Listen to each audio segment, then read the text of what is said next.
Stop going from 0 to 100. It's messing things up a lot more than you realize. Listen, I get it. We all wake up one morning and decide that we're tired of something in our lives. We're tired of the way we look. We're tired of the way that we feel. We're tired of the way we think. We're tired of our financial state, whatever the case may be. But there's always that one morning where you wake up and you tell yourself, you know what? Today's the day. I'm going to do something about it. And you do. You start to do something about it. For the next 3 months, you do something about it. And you're on point for those 3 months. But what happens after those 3 months? Every single time. It's happened to me 100 times.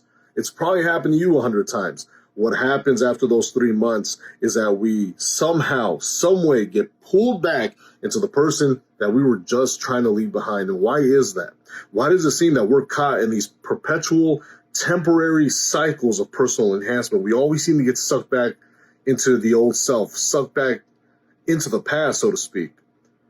The reason for that is because our foundations of self-mastery are rooted on emotion. They're not rooted off a systemic and practical approach. We're essentially forcing it is what it is. So how do we stop forcing it? We got to take things slow. We have to approach personal enhancement from a point of self-love, patience, and understanding. You're not the person that you need to be right now to perform those enhancing actions at the degree that you were doing it when you were going full send, right? 0 to 100. You're not that person yet.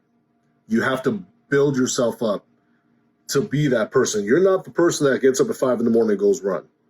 You're not that person. Right now, you're not. You got to build yourself to that point. You're not the person that can execute on financial freedom or create financial freedom for themselves. You have to build yourself to be. You have to go through the journey to learn the experiences, to understand yourself. You have to go through trial and error and learn from all of that. Then one day you will become that person, and then you'll be able to handle the task, and now it's fully integrated in your life. Now it's not just a supplement in your life, it's actually a part of your life. It's just the way that you live after that. So how do we get there? We have to discard the emotions. We have to take the feelings are not a bad thing, but they're not so useful when it comes to personal enhancement, unfortunately. We have to come from a place of practicality. We have to create methods, just like successful corporations do, just like successful individuals do. Look at everything and everyone that's successful. You will find a process, a mode of operations behind it.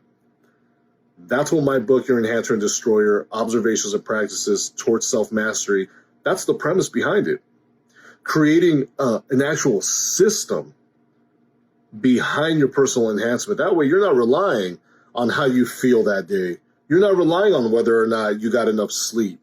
We're not relying on that anymore because now you got a program, right? So just like if you got crappy sleep or you got great sleep, you got to get up and go to work, don't you? If you feel great or don't feel great, you got to take the kids to school, right? Goal actions should be integrated into your life to such a degree. And there's only one way to get there, and it ain't through frustration, and it ain't through emotional charge. We're not doing that anymore. Leave that behind. Change the way that you view the process for changing yourself. Get a copy of my book. It's exclusively on Amazon. You go on Amazon, just search Carlos Ramsey's, or there's a link somewhere around here. Right? You can also visit my website, theenhancingmind.com. And as you can see on my profile, I aim to bring a systemic and practical approach to self-mastery. Let's do it together. I'd love to hear your story. Let's get started.